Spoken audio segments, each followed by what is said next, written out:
Welcome to Marathon Champions, the podcast where running legends Benji Durden, Bill Rodgers, and Ron Tabb share their timeless wisdom on marathon training and inspire listeners with their wealth of experience. These champions continue to impact the running world today. Now, let's pass the mic to your MC, Letty Lundquist, to kick off this journey of enduring inspiration. Welcome to Marathon Champions, a podcast by Benji Durden, Bill Rodgers, and Ron Tabb. My name is Letty Lundquist. I am the host of the Marathon Running Podcast, and these three individuals are friends of mine who have asked me to help them host their marathon podcast. So here we are. Welcome, everybody. Hello. Hey, Letty. How are you? So here we are, and this podcast is going to be absolutely amazing and great for all the runners, but I will let the runners introduce themselves. Let's start with you, Benji. Welcome, and perhaps introduce yourself to the listeners. Okay, so I've been running for almost 60, racing for almost 60 years. I started racing back in 1965. I wanted to be a miler because Jim Ryan was dominating in the mile as a high school runner. And so I wanted to do that. I didn't quite have the training through my life to become a great miler, but I eventually became a good marathoner. I ran 2:09, made the Olympic team in 1980, made the World Championship team in 1983. And so far I've run 139 marathons. I've won 11 of those. I've run so many other races I can't keep track. I'm mostly a road racer, but I've run a lot of track races over the years and cross-country meets. I've been involved in the sport in several different ways. I was part owner of Racing South magazine. I've written articles for Runner's World. I've timed with my wife. We had a race timing business we retired from back in 2020. I've coached over the years. At one point, I'd coached over 20 women to qualify for the trials. I've, in recent years, become sort of a marathon. Well, I am a member of the Marathon Maniacs. I've run 50 sub-4 marathons in 50 states, or, did the 50 sub-4 deal. We had to do it in all 50 states, plus DC I did. And I've survived 3 major cancers. And I guess that kind of covers my intro. That's an amazing intro, and what a great way of getting us started here with such a long spreadsheet of races as well and other things you've overcome. And I know that over the podcast, over the next episodes, we will probably hop into all of these topics, but thank you for this introduction. And now let's go to you, Bill. Tell us about your running career. What sparked your interest during the sport? Yes, Letty, I started running in 1963. I was 15 years old, and our school began cross-country running. And I went out for the team with my brother, Charlie, and our childhood best friend, Jason. And it was there were no girls' team because this was back in the days before exercise science and the medical leadership in charge at World Athletics and the Olympic Games were not very aware. Anyway, I like cross country. I was always a very active kid. Grew up in Cub Scouts, Boy Scouts. We would walk long distances. We all rode our bikes. I think that was key in my becoming a runner later, because that's such a strength builder for your legs. But I'm one of 4 kids. I grew up just outside of Hartford in Newington, Connecticut. And a young woman from Newington just qualified for the Foot Locker Nationals cross-country championships this weekend. They have a very good coach. I had a good coach too, and I have had good coaches all my life. Mainly, I've loved going to marathons and road races. I tried track and was not so focused on that. I guess it was sort of an internal decision, because I always felt that road racing and marathoning, it was kind of a friendlier place, I felt, than the track and field world, which seemed hyper competitive to me. And I think these are issues we can kind of discuss in the days ahead. I'm still a runner. I ran 10 races this year, but I do feel all the miles on my body. And I always think positive about the sport, though, all the good that it's done for all of us. Wow, what an introduction from you as well. Now let's go to you, Ron. Let's hear from you. I began my running journey in 1971 after 3 years of trying to play football, and finally realizing that at 100 pounds, I wasn't going to make it in the world of football. So I began running track my junior year in high school, just so I could hopefully earn a letterman's jacket. So the next, we didn't have cross country at the school that I attended.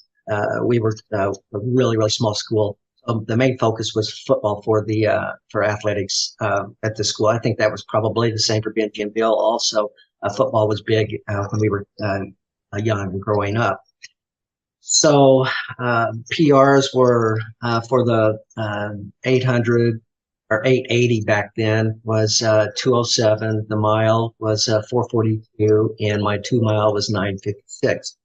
Which, when you look at those times today, those are pretty average times for someone who eventually went on to run 209 for the marathon. In college, I was afforded a 5th year. I ran 5 years in college. I'm All-American in both track and cross country. Unlike Bill, my favorite, I loved running on the track. I looked at cross country as a necessary evil to prepare for track season. I wasn't big into to cross country, even though I did well in cross country and held all the school records from 3 miles to 10,000 meters in cross country. And, but it just, like I said, I looked at cross country as a necessary evil to get ready for track season. After my senior year in college, I started having higher aspirations of potentially qualifying for the Olympic trials. And after graduating, decided to spend I graduated in 77, decided to spend the next 3 years to see if I could possibly qualify for the Olympic marathon trials. My inspiration for that was Frank Shorter, who won the 72 Olympics in the marathon and was silver in Montreal in the marathon. And I had an assistant coach at Central Missouri State who had finished 11th at the 76 trials. And because of the success I was having running with him and training with him, that was what gave me the idea that I might be good enough to qualify for the trials in 1980. So then my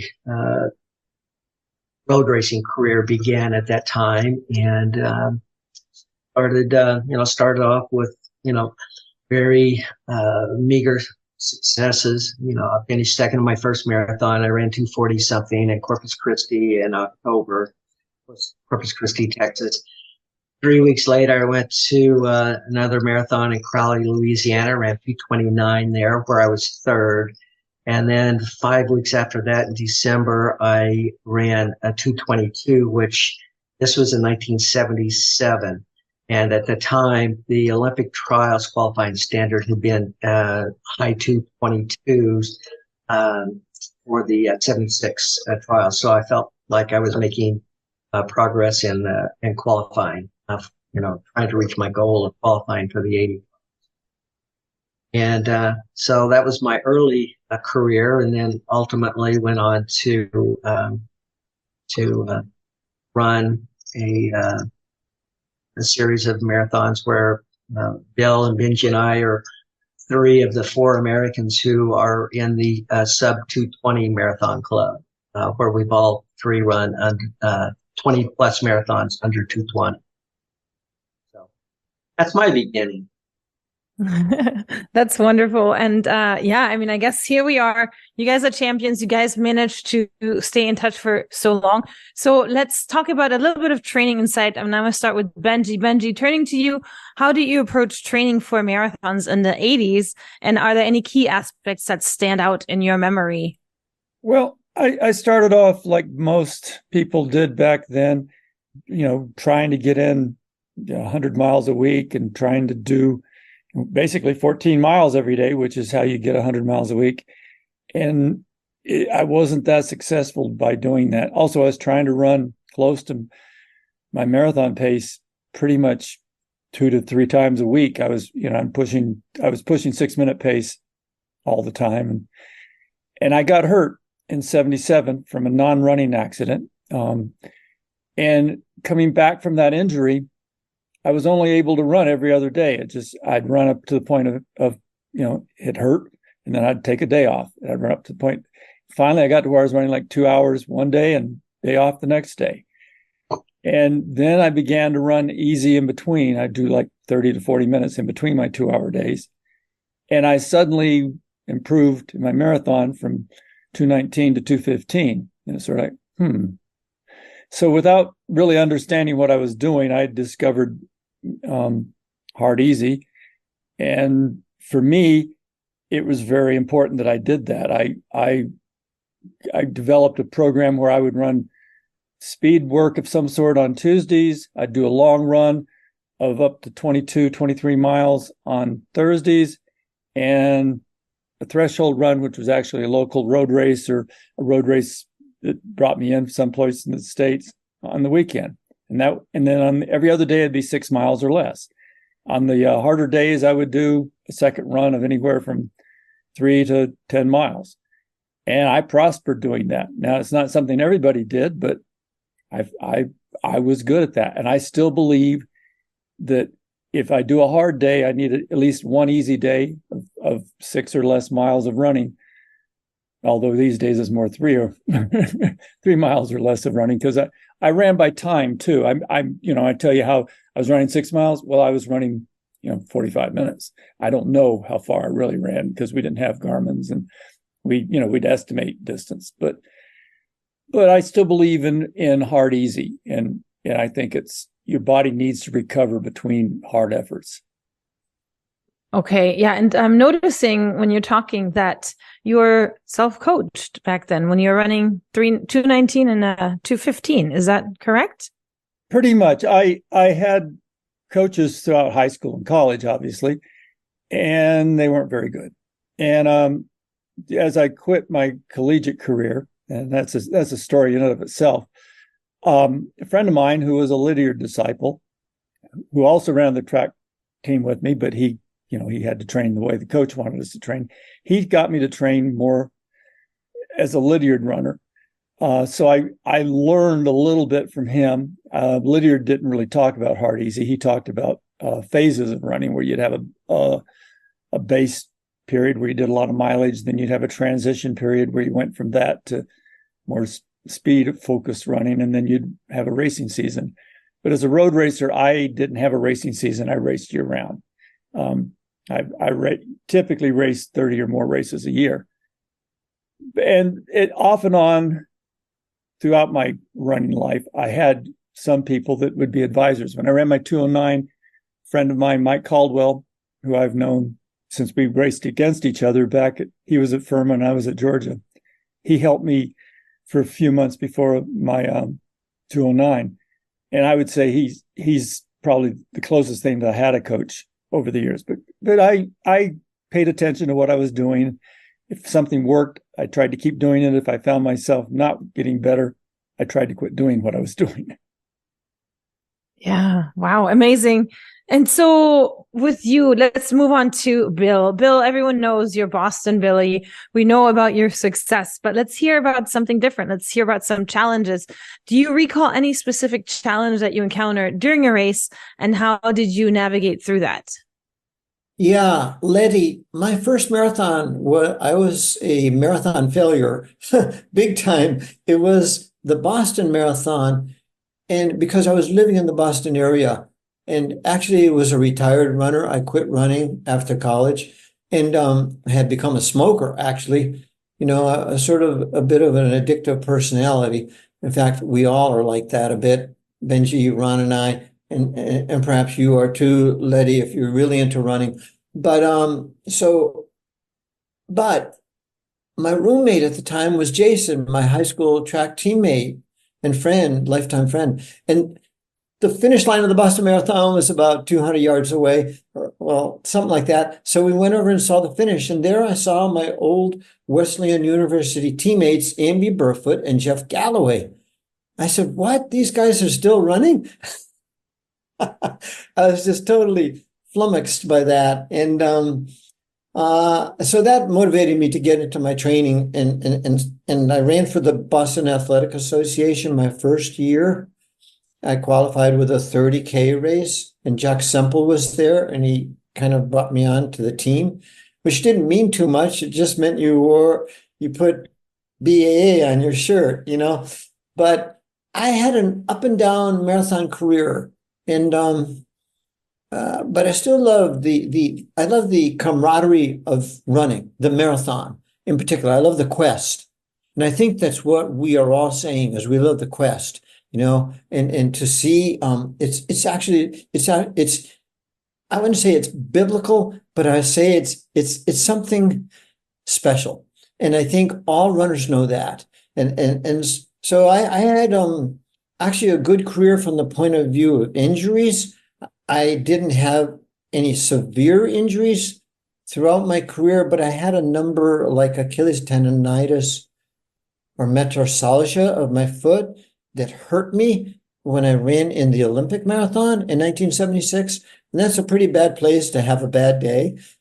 But this is our sport. And you have to accept that when you push it, we're not made of steel. We are flesh and blood and human spirit, and we get downhearted sometimes.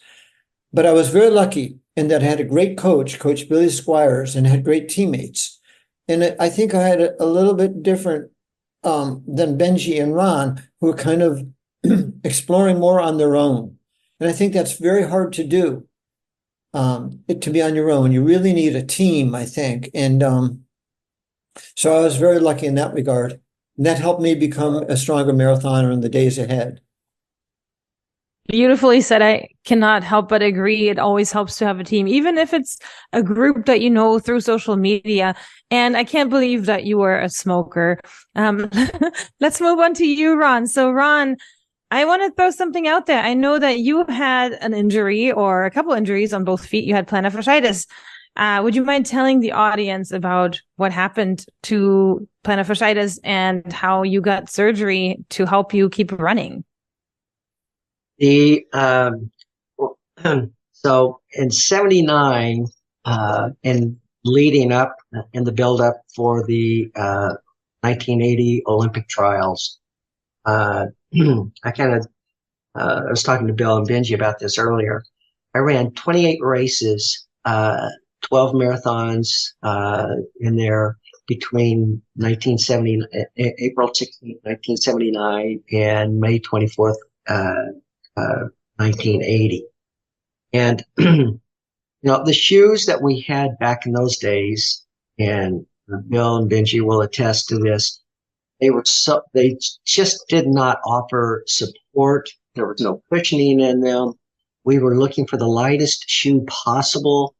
And my training, like Benji, he was always running marathon pace and early in his career, in his training, which is what I did. I was known for running everything sub 6-minute pace, high mileage. I took the lead from guys like Tom Fleming, who was renowned for doing high mileage. And some other guys that were doing upwards in 150, 160, 170 a week.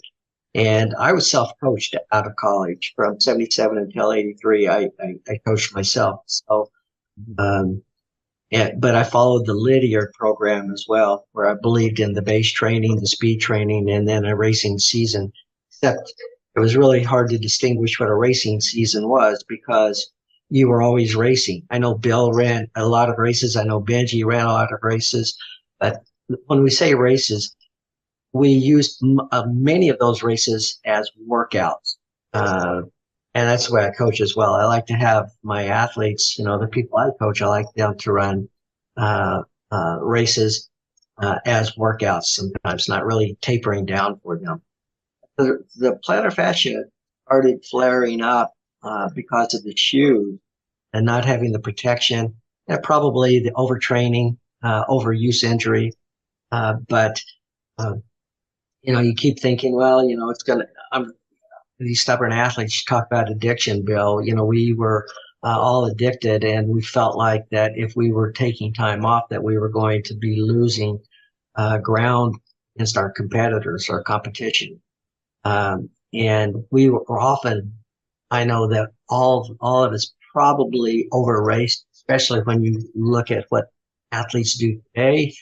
They'll only run one marathon a year, 2 marathons, maybe at the most a year, where, like I said, I ran before the Olympic trials in 1980. I had 12 marathons under my belt, and most of them were under 2 hours and 20 minutes. So before the trials, I had already, by May, I had run so many races with these shoes that I was already having problems with my plantar fascia, and finally had to succumb to surgery for the problem. I had it in both, so I ended up having surgery for the plantar fascia, both left and right foot. Didn't do them at the same time, did them different times, but it's an overuse injury. Achilles tendonitis is an overuse injury.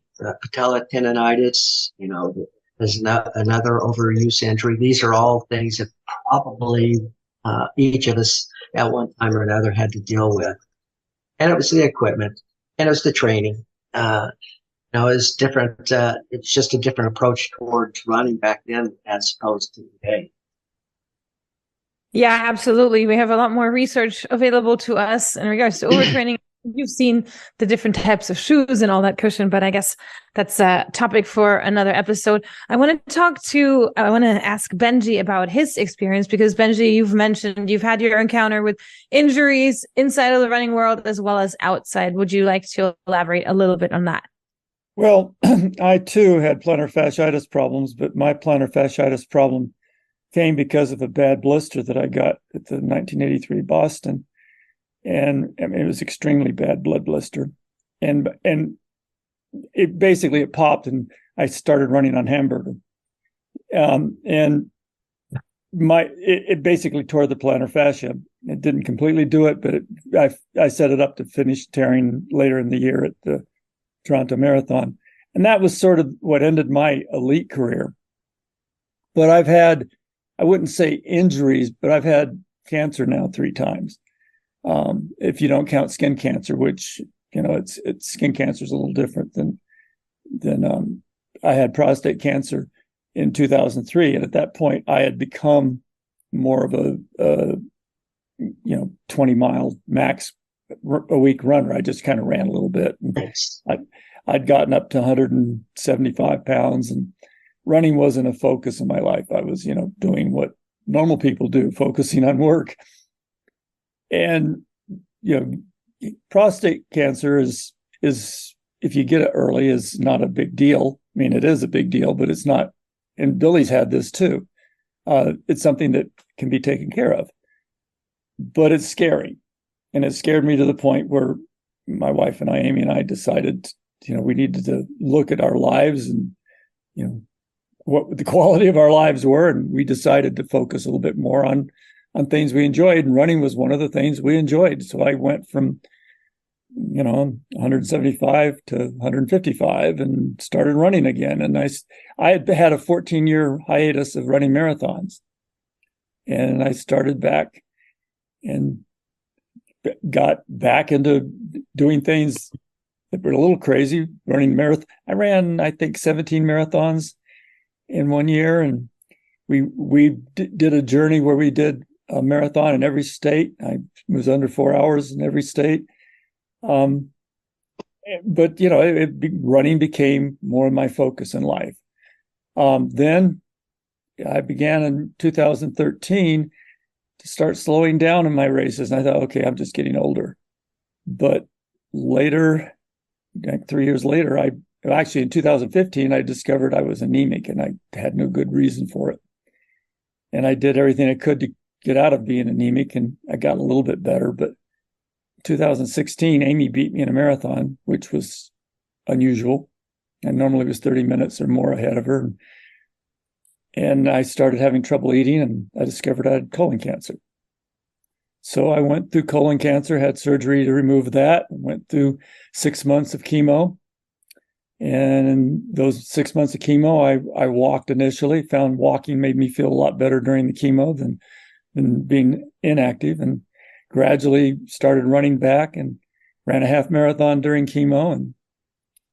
And as soon as chemo was over, ran a pretty fast half marathon. And then I was good for a while, and then discovered I had a little lung tumor. And I had, in 22, had the lower left lobe of my 21. Amy corrected me here. I can't keep track of time. I have to keep her around to tell me what year is what. In 21, I had my lower left lobe of so I've got 4 lobes as opposed to 5 now. And so I was doing fine, except we also discovered that, 18 years plus later, my prostate cancer had kind of resurfaced. So this year I've gone through radiation therapy for that. And everything's good at the moment, but I'm now a regular visitor to oncologists and skin checks. I just had a little melanoma removed off my back. They got it all, but so I've got stitches at the moment. But that's just life. I mean, we're all human. We're all mortal. And for me, running keeps me able to cope with all these, life difficulties. Wow, I didn't realize that you had gone through all these battles and are still in it, but I love your positive mindset. That's super inspiring. And now we are all here. We've gotten a little glimpse of who these 3 individuals are, if you didn't know yet. But now they have decided to do a podcast. So I want to start with you, Bill. With your experience, what is it that you hope you can do by having this biweekly podcast? I hope that we can reach out to runners of all ages, and try to, if anyone has any questions about the sport, that with our experience, we've all are longtime runners, racers. We've raced around the U.S., around the world.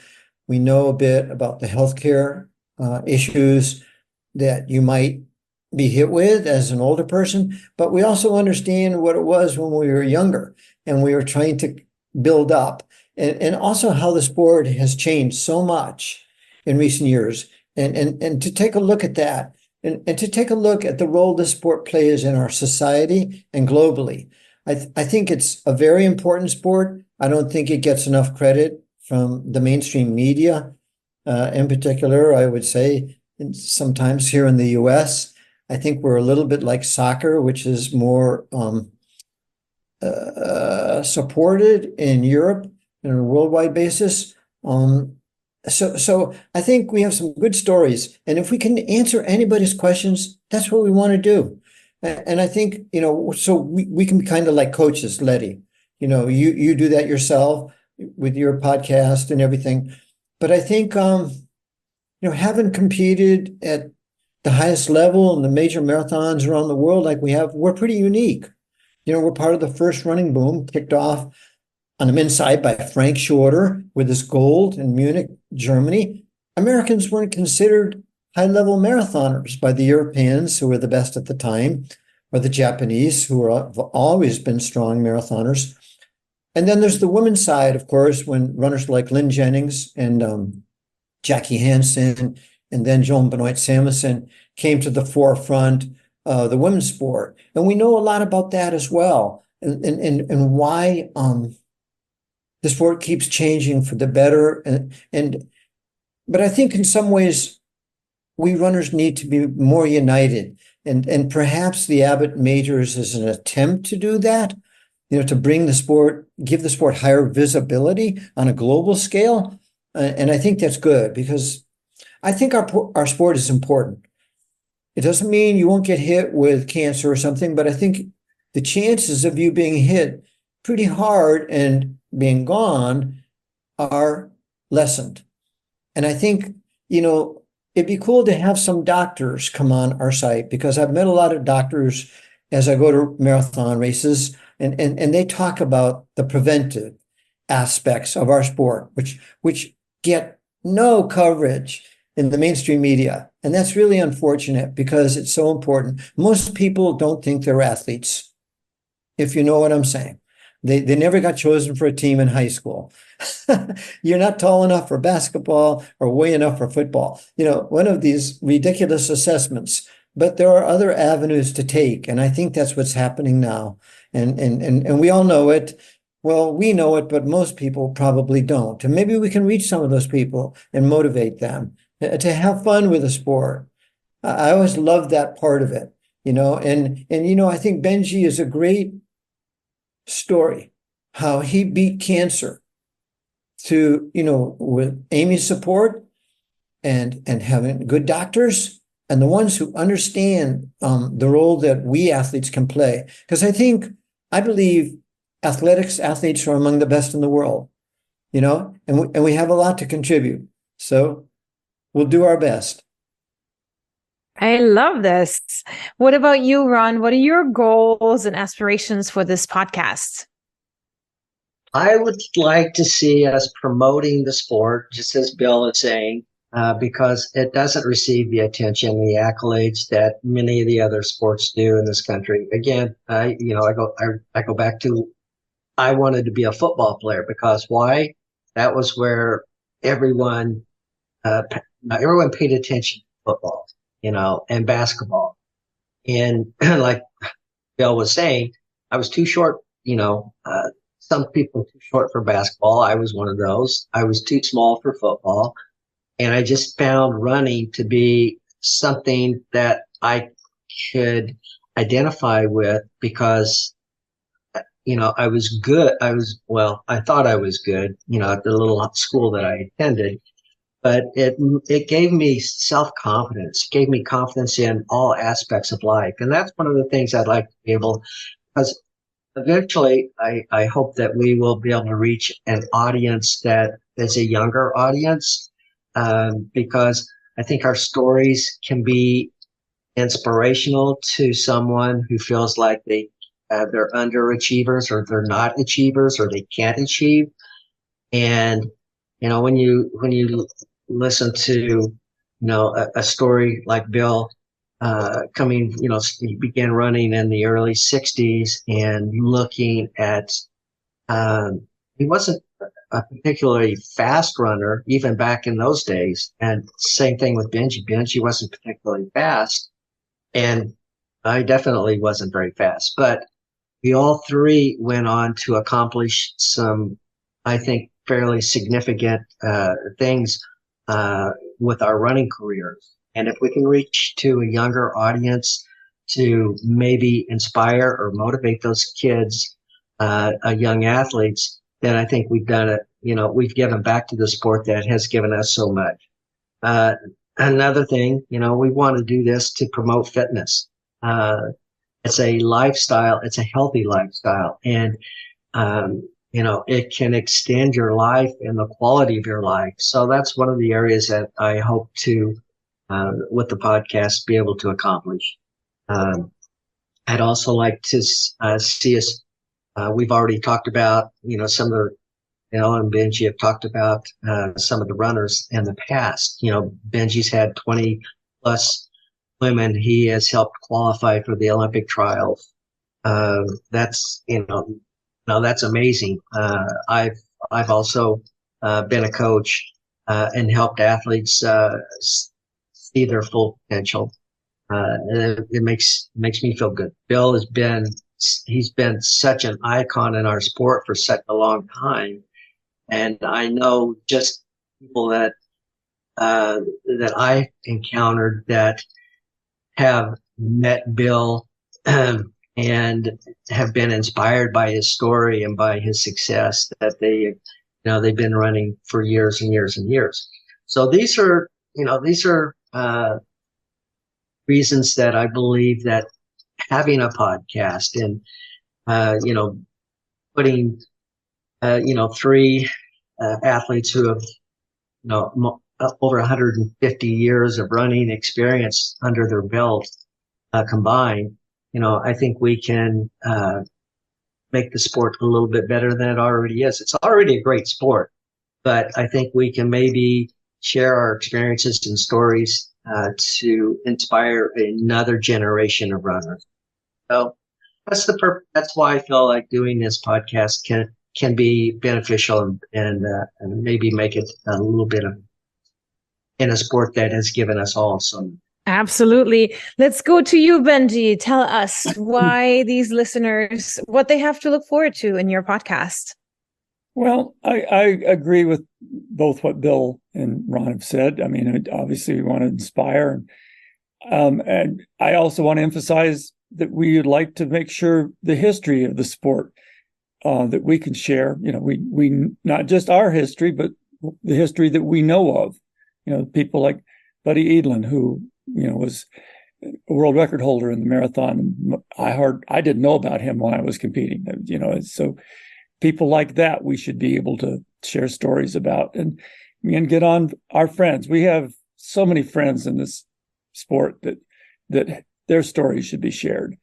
And that I think will make the reality of road racing, because essentially we're distance runners, but we're mostly road racers.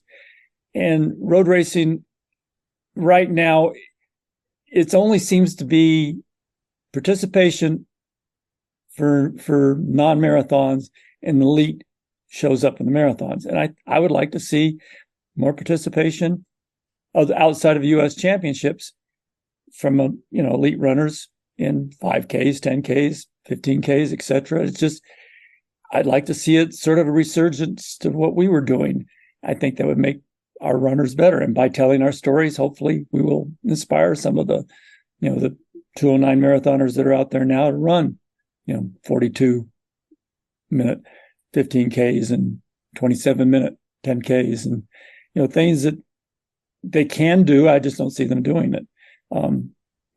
But maybe that's not what we need to inspire.